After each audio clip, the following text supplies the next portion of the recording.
Over the years, the FNAF community, we've believed some of the most hilarious hoaxes and myths throughout the FNAF franchise. So here is a list of the top myths and hoaxes that we believed that we can now look back on and laugh at. It honestly kind of all started with Sparky the Dog.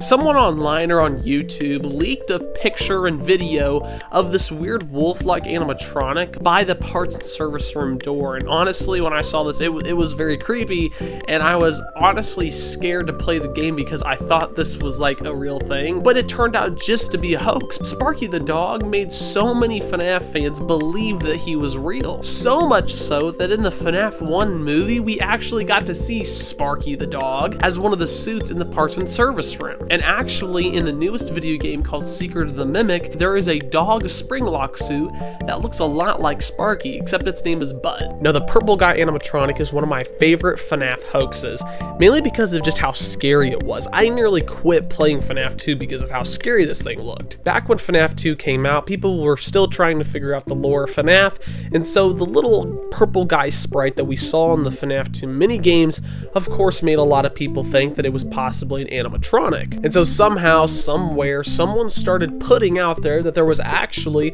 a purple animatronic that could show up in your office in the same position that Golden Freddy does in FNAF 2. But obviously this was all just a hoax, just to create rumors and speculation about the lore of the game. But it honestly really was effective and really worked. People even started making mods of FNAF 2 which switched out Golden Freddy for this purple guy animatronic. But yet, you know, it was all just a hoax, of course. Now, there is one myth of FNAF that I personally think is very intriguing and interesting and possibly may have been real at some point, and it is the animatronics staring into the camera of FNAF 1 hoax. Now, we all know that in the trailer of the FNAF 1 game, Scott has a scene where the animatronics twist their heads and look menacingly into the camera, and a lot of people expected to see this in-game. But, as it turns out, if you play the game now, we don't see that anywhere. We do get a camera where Freddy has turned his head and looks into the camera, but I've personally, along with a lot of people, have never seen all the animatronics stare at the camera like we see in the trailer. So a lot of people began to believe that this was merely a hoax, but a lot of people swore that they saw this scene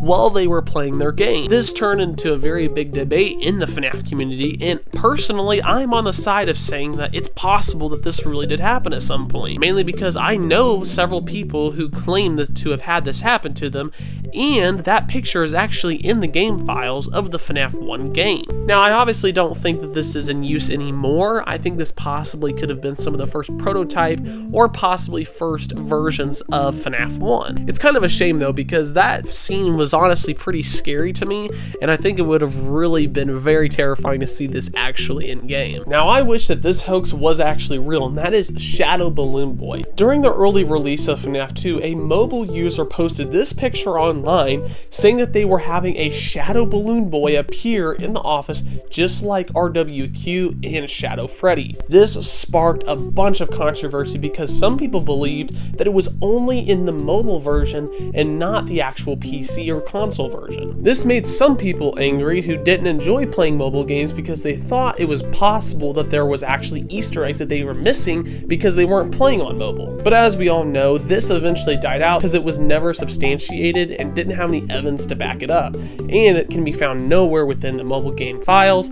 as well as the PC version. Another myth and hoax that is still believed to this day somewhat is that the shadow animatronics in FNAF 2 are merely glitches and not actually planned to be there by Scott Cawthon. But let's look at this honestly. As the lore has continued, we've learned about agony, and we now believe that the shadow animatronics are merely the stem off of a traumatic event created when someone dies and their soul doesn't stay, but rather the agony that was created from the event lingers, creating this very weird and scary entity, which is a shadow animatronic like RWQ and Shadow Freddy. So no, these aren't here as just glitches, but they are actually here to be planned to teach us more about the lore of FNAF. And I personally believe that RWQ, which is the shadow of Toy Bonnie, is actually the animatronic which committed the bite of 87, which is why the agony based off of that event created Shadow Bonnie. Now, this one honestly made me laugh because a lot of people believed that the animatronic that committed the bite of 87 was actually just regular Freddy Fazbear. And the reason because of this was during the release of the very first game, one of the images that we get of Freddy seems to have a weird handprint on his face, and it's not really a myth, you can actually see this. I think it's a little stretched, But a lot of people believed that after the reference of the bite of 87 from Phone Guy, people believed that this was supposed to be the handprint of the victim as Freddy was biting down on the person. But as we know now, that's really not the case, as it's still kind of a mystery of who the animatronic who committed the bite of 87 really is. I think it's Toy Bonnie. But it just goes to show that in the early stages of the FNAF community, we were just trying to scope and try to find anything that we could to help us solve the lore, which is totally fine, but it's kind of amusing now to look back on. Another myth is many people thought that there was a Nightmare JJ. Because in FNAF 2 we see JJ sometimes underneath our desk, and there was also Balloon Boy, many people believed that in FNAF 4, when we have our face-off with Balloon Boy, that there had to be a Nightmare version as well to go along with Nightmare Balloon Boy. And that's when someone had the great idea to leak this photograph online, which got a ton of people excited because now JJ was a more iconic and canon character of the FNAF franchise. But soon people got disappointed because this turned out just to be fake, and Nightmare JJ has never shown up anywhere. Although personally, I think it'd be really cool if it was an actual real character in the FNAF franchise. Now, in the early days of FNAF 3, the very first teaser photo that Scott put out was this photo, which honestly looks not like a Spring Bonnie character. A lot of people thought it looked more like a bear. And so even after FNAF 3 came out, people thought that the character that we fight against, which is Springtrap in the FNAF 3 game, truly isn't the character that we see on this teaser that Scott gave us. Some people believe that this is a separate character called Bear Trap. Now honestly, this is a little bit laughable to me because you would have to try to explain who or what person is trapped inside of this Freddy character, whichever Freddy character it is, and how it fits into the FNAF lore, but people really tried to and came up with some pretty interesting ideas, although I personally would disagree with them and think that this was just a misconception on everyone's part, and that Springtrap is the only character in FNAF 3, which is why it's clearly the teaser for FNAF 3. It just makes sense. Now here's a hoax that I really wish was true. After the release of FNAF 1, a lot of the FNAF community, which was still new at this time, was always curious as to what was going on in the kitchen, because as we all know, the kitchen camera is disabled. We can only hear sounds coming from that room when we have our cameras up.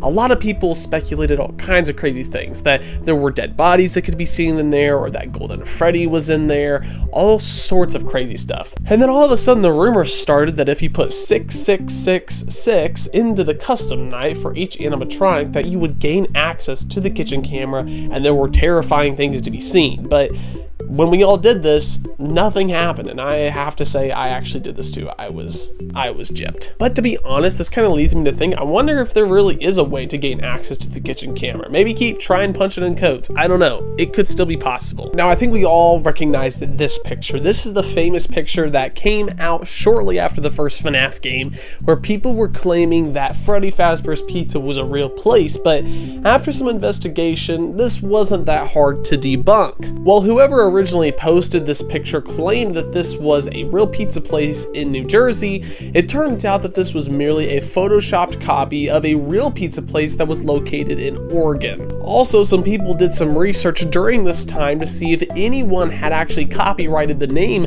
Freddy Fazbears Pizza in the IRS to start paying taxes for a real opened business, and this was not the case. Nothing had been registered with this name, which meant no Freddy Fazbears Pizza actually existed in real life, which was a letdown to a lot of people, including myself.